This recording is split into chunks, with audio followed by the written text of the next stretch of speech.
कंचन सेवा संस्थान में रोग सभी मिट जाए।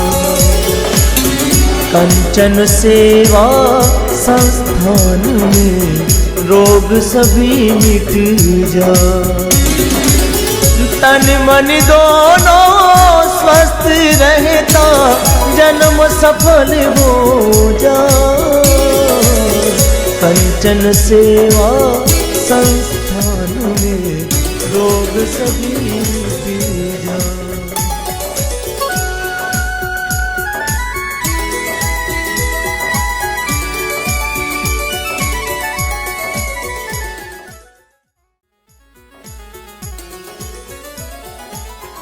कंचन सेवा संस्थान में रोग सभी मिट जाए। मिट्टी की चिकित्सा की बात करते हैं तो कहते हैं भूमि पुत्र, मिट्टी का लाल, यानी कि जो भूमि से पैदा हुआ है, अपनी माँ से पैदा हुआ है, वो मिट्टी का लाल। मिट्टी हमारी माँ है। अलग अलग तरह की मिट्टियाँ हैं, चाहे कहीं काली है, चाहे पीली मिट्टी है, चाहे भूरी मिट्टी है, चाहे रेतीली मिट्टी है, चाहे दोमट मिट्टी है। अलग अलग तरह की मिट्टियाँ। उन मिट्टियों के अलग अलग तरह के स्वभाव होते हैं। उसमें अलग अलग तरह की, कहीं मिट्टी में सोना और चांदी निकलता है, कहीं मिट्टी में पेट्रोल और केरोसिन निकल जाता है। ये सब मिट्टी की बात है। कहीं जिंक निकलता है, कहीं जस्ता निकलता है, कहीं क्या निकलता है। ये सब मिट्टी में रत्न पैदा होते हैं। ये मिट्टी चिकित्सा है। उसी मिट्टी में अलग अलग तरह की पैदावार होती है। कहीं ज्वार होती है, कहीं बाजरी होती है, कहीं मक्की होती है, कहीं चावल होते हैं, कहीं चने होते हैं। ये सब मिट्टी है। सरसों भी होती है और कहीं जगह सरसों नहीं होती है, क्योंकि जहाँ की जैसी मिट्टी है वहाँ की वैसी चीज़ें पैदा होती है। ये मिट्टी की चिकित्सा है। अनमोल मिट्टी है, इसका कोई मूल्य नहीं है मिट्टी का, क्योंकि बहुमूल्य मिट्टी है। कहीं सोना से लेकर के चांदी तक पैदा इस मिट्टी में होता है। कई बार सब्जियों की फसल भी इतनी पैदा हो जाती है कि आदमी करोड़पति हो जाता है। उस मिट्टी में ऐसी गाय और भैंस की ऐसी चीज़ें पैदा हो जाती है, तो आपने देखा होगा कई गायों के दूध में सोना निकल जाता है, सोना जैसा दूध होने लगता है। या ऐसे पशु पक्षी इतने हो जाते हैं कि आदमी या ऐसी पैदा करने लग जाता है कि वहाँ की भूमि सोना उगलने लग जाती है। ये मिट्टी की चिकित्सा है। प्राकृतिक चिकित्सा में मिट्टी की चिकित्सा यानी शरीर के अंदर मल जीवन है, वो भी एक मिट्टी है। मल जीवन है, इसलिए हर पार्ट का एक मल निकलता है। नाक से मल निकलता है, आँख से निकलता है, यूरिन से निकलता है, पेट से निकलता है, अलग अलग पसीने में, तमड़ी से, सब जगह से मल। खून का मल है, जैसे बाल है, नाखून है, ये मल है। मल होना चाहिए। मल खत्म, आदमी का जीवन खत्म। इसलिए बहुत से लोग कहते हैं मेरा पेट साफ नहीं होता। ज़्यादा साफ करने की ज़रूरत नहीं है। जिस दिन दस्त लग जाएंगे पस्त हो जाओगे, खत्म हो जाओगे। आपने देखा होगा बड़े बड़े पहलवानों को जब दस्त लग जाते हैं तो वो पलंग पर आ जाता, उठ नहीं पाता है। यानी कि मल का अगर भाग सही रखेंगे तो जीवन जी पाएंगे। इसलिए मल जीवन है, खत्म मत कीजिए। पैदा होना चाहिए और पैदा होता रहता है। इसलिए कई बार हमारे मित्र रोग मान लिए गए हैं, जैसे जुकाम है, सर्दी है, खांसी है, इनको मित्र रोग, दस्त है, ये मित्र रोगों में गिने जाते हैं, क्योंकि ये हमारे शरीर से गंदगी को निकालने में मदद करते हैं। लेकिन लंबे समय तक ये रहते हैं तो ये बीमारियां, फिर लंबी बीमारियां पैदा कर देते हैं। ये हमारे कारणों का निदान करने के लिए आती हैं। ये हमको इंडिकेशंस देने के लिए आती है, हमको सचेत करने के लिए आती है। इसलिए मिट्टी की चिकित्सा एक अनमोल चिकित्सा है, इसके कोई मूल्य नहीं है। तो हम लोग जहाँ पर जैसी मिट्टी है अगर उसका यूज करते हैं तो हमारी बीमारियाँ ठीक हो जाती है। तो मिट्टी क्या करती है? माँ ऐसी चीज़ है जो बिगड़ेल बच्चों को ठीक कर देती है, और जो सुस्त बच्चे हैं, कमज़ोर बच्चे हैं, उनको आगत बढ़ा देती है, उनको बाचाल कर देती है। ये माँ का कहना है। जैसे आप बच्चे हैं माँ के, माँ अगर आप शैतानी करते तो चांटा लगा देती है, आप अच्छा काम करते तो प्यार दे देती है। जो कमज़ोर बच्चा है, चाहे सूगला है, गंदा है, उसको माँ कभी ये नहीं कहती कि मेरा बच्चा ये खराब है। नाक से बहते हुए रेंट आते हुए बच्चे को भी बड़े प्यार से खिलाती है, बड़े प्यार से रखती है। ये माँ ही कर सकती है और नहीं कर सकता कोई। इसलिए हमारी धरती हमारी माँ है जो हमारे जीवन को बनाने का काम करती है, क्योंकि सब पैदावार इस मिट्टी से होती है। फल हो, चाहे फूल हो, चाहे सब्जी हो, चाहे अनाज हो, कौन देता है? मिट्टी देती है। मिट्टी हमारी माँ, इसलिए पोषण करती है। तो जितने भी पोषण की चीज़ें हैं वो मिट्टी से पैदा होती है। जितने भी रत्न हैं वो मिट्टी से पैदा होते हैं, जो हमारे जीवन को बना देते हैं। आपने देखा हो ना, कोई नीलम की बात करेगा, कोई पुखराज की बात करे, कोई मोती की बात करे, ये कहाँ से आते हैं? ये सब मिट्टी से आते हैं, हमारी माँ पैदा करती है। जितने भी फल आते हैं, फूल आते हैं, खुशबू आती, कहाँ से आती?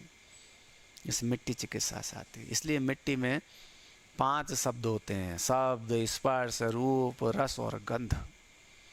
यानी कि पूरे ब्रह्मांड के जो 5 चीज़ है वो मिट्टी में है। इसलिए ममतामयी मिट्टी, वात्सल्यमयी मिट्टी, करुणामय मिट्टी, ये सब मिट्टी में है।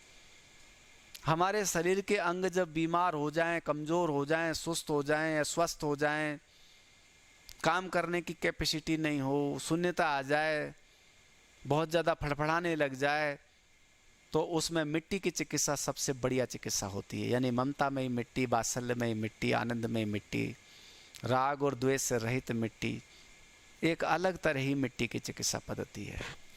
आपने देखा होगा कि प्राकृतिक चिकित्सा के हमारे शिविर में लीवर बढ़ रहा है तो मिट्टी का प्रयोग, लीवर छोटा है तो मिट्टी का प्रयोग, क्योंकि मिट्टी दोनों ही काम करेगी। बताया था आपको, बिगड़ैल बच्चे को चांटा दे करके ठीक कर सकती है माँ, जो कमज़ोर बच्चा है उसको प्यार और दुलार दे करके ठीक कर सकती है माँ। इसलिए मिट्टी दोनों ही चिकित्साओं में यूज़ की जाती है, इसमें ज़्यादा दिमाग की ज़रूरत नहीं है। किसी का थायराइड बढ़ता हुआ, मोटा होता हुआ बहुत आगे बढ़ गया, मिट्टी का प्रयोग करें। जिनका बहुत छोटा होता गया, वो आकार में लाने के लिए मिट्टी का प्रयोग करें। ग्लैंडों की सबसे बढ़िया चिकित्सा ही मिट्टी है। ग्लैंड, जहाँ ग्लैंड होती है, गांठ होती है, वो फैल जाती है, छोटी हो जाती है। मिट्टी चिकित्सा फैली हुई को रोक देती है और जो रुकी हुई है उसको फैला देती है। इसलिए पेट जैसे ही बढ़ता जाता है, हिप बढ़ते जाते हैं, जांग बढ़ते जाते हैं, आप मिट्टी का प्रयोग कीजिए, एकदम बैलेंस हो जाएगी। आँखों का विजन यानी पावर कमज़ोर होता है, लाइट कम आ रही है, कई बार अर्थिंग कमज़ोर हो जाती है। करंट तो है, अर्थ नहीं है, तो अर्थ बनाने के लिए बल्ब में आपने देखा होगा कि अर्थ बनाने को अर्थ अच्छा बना दे, करंट कम है या करंट ज़्यादा है, अर्थ नहीं है, तो भी बल्ब नहीं जलता। ये बल्बों को बैलेंस करने के लिए मिट्टी के प्रयोग बहुत अद्भुत प्रयोग है। इसलिए पूरे शरीर को मिट्टी से चिकित्सा लेवें, किसी पार्ट की मिट्टी की चिकित्सा लेवें, यह सब मिट्टी की चिकित्सा है। इसलिए प्राकृतिक चिकित्सा में आंखों पे पट्टी, सिर पे पट्टी, पेट पे पट्टी, पैरों पे पट्टी, मिट्टी की पट्टी रख देते हैं, मिट्टी के प्रयोग रख देते हैं, मिट्टी के लेप। हम लोग जो मिट्टी के प्रयोग करते हैं उनको औषधियों के साथ में करते हैं। वो भी औषधियों जैसे रस आता है, छुई मुई की पत्ती का रस, कचनार का रस, ऐसी जो अंग है, प्रत्यंग है, उनको नया बनाते हैं। ऐसी चीज़ों उसमें डाल दीजिए, उसका रंग बदल जाएगा, रूप बदल जाएगा, गुण बदल जाएगा, स्वभाव बदल जाएगा, बहुत पावरफुल हो जाएगी। तो ऐसे मिट्टी के प्रयोग आप अपने जीवन में ज़रूर करें। और प्राकृतिक चिकित्सा के हमारे शिविरों में इस मिट्टी के भरपूर प्रयोग होते हैं, आप ज़रूर आएँ। और आपके समझ में आ गया है कि अब मुझे कोई ठीक नहीं कर सकता, मेरी ऐसी गांठ वाली बीमारी हो गई जिसको कैंसर कहते हैं, अर्बुद कहते हैं, कर्कट कहते हैं, या ऐसे बहुत से गांठ हो करके फुंसियाँ हो गई है, चाहे लिम्फोसाइट ग्लैंड फूल करके मोटी हो गई है, हर्निया में पेट बाहर आ गया है, डायबिटीज़ से पेनक्रियाज के सिस्टम में बहुत कमज़ोरी आ गई है, यानी पेनक्रियाज का जो शुगर का लेवल है वो सुन ही नहीं रहा है किसी की, बढ़ाया जा रहा है, यानी अग्नि का वास बिगड़ करके शरीर के बाहर आ गया है, आँखों को खा गया है, त्वचा के लावण्यता को खा गया है। कई बार आप सूरज की रोशनी में जाते हो, सूरज की हवा ही आपको नुकसान करती है, सूरज की रोशनी नुकसान करती है, स्किन में काले धब्बे से लेकर के कई चीज़ पैदा होती है। आपका माँ का आवरण लगाइए, आप उस तेज को कम करने के लिए त्वचा पर माँ का लेप लगा लीजिए, मिट्टी का लेप लगा लीजिए। आपकी त्वचा में जो बार बार इन्फेक्शन होता है, बार बार चेहरे पर बादल छा जाते हैं, बार बार झाइयाँ आ जाती है, चेहरा मुरझा जाता है, स्किन कमज़ोर हो जाती है, आप मिट्टी का प्रयोग कीजिए, अद्भुत प्रयोग है। इसलिए मिट्टी को ममतामयी मिट्टी कहा है, मिट्टी को माँ कहा गया है। और प्राकृतिक चिकित्सा में मिट्टी के विशाल चिकित्सात्मक प्रयोग हैं। मिट्टी भक्षण की भी चिकित्सा आयुर्वेद में है, प्राकृतिक चिकित्सा में है, बहुत से ग्रंथों में मिट्टी की चिकित्सा है। हमारे जो चारों वेद हैं, उन वेदों में जल से लेकर के मिट्टी तक की चिकित्सा लिखी गई है। तो इस मिट्टी की अलग अलग खुशबू, अलग अलग मिट्टी के रूप, अलग अलग रंग, और मिट्टी में अलग अलग तरह के स्वभाव, और मिट्टी के साथ अलग अलग तरह की बोलियां, ये उस मातृभाषा को, उस भूमि को नमन करने के लिए है। इसलिए कई बार आदमी बाहर ठीक नहीं होता, अपने गांव में आकर के, अपनी फिजाओं में आकर के, अपनी हवाओं में आकर के, अपनी इस माटी को चमन करके, इस माटी को चूम करके ठीक हो जाता है। हमारे विजयवाड़ा में एक लूणकरण जी हैं, माँ विजयवाड़ा में उनको किसी गौशाला के चक्कर में, क्योंकि वो 400-500 गायों का पालन करते हैं, कुछ लोग उनसी गौशाला से परेशान थे, तो उनको इतना मारा और मार करके फेंक दिया कि ये डेथ हो गई इसकी। लेकिन जब गौर सेवा करते हैं तो उनको ईश्वर की कृपा होती है। उनको 2-3 महीने में होश आया। होश में आने के बाद उन्होंने कहा, मुझे मेरी मातृभूमि नागौर के पास मुड़वा है, वहाँ रहते हैं, वहाँ आए, और यहाँ जैसी उनकी माँ में ही मिट्टी मिली, क्योंकि माँ तो नहीं रही, मिट्टी है, मिट्टी ही माँ है, उस माँ के संसर्ग में आए तो धीरे धीरे बहुत जल्दी ठीक हो गए। जो घर वालों को नहीं पहचानते, मिट्टी के यहाँ आकर के सबको पहचानने लग गए। तो ऐसे हमारे जीवन में कई चमत्कार मिट्टियों के माध्यम से हुए हैं, अपनी मातृभूमि के माध्यम से हुए हैं। तो कई बार जब आपकी बीमारी कहीं समझ में नहीं आए, अस्पताल के डॉक्टर आपको बीमारी को दूर करने में असफल हो जाएं, तो कई बार शहर में इलाज नहीं होता, अपने गांव में भी इलाज हो जाता है। कभी करके देखें। इसी तरह की मिट्टी की चिकित्सा है। तो कई बार हम मिट्टी की चर्चाएं और भी कर चुके हैं। आज के लिए इतना ही। धन्यवाद।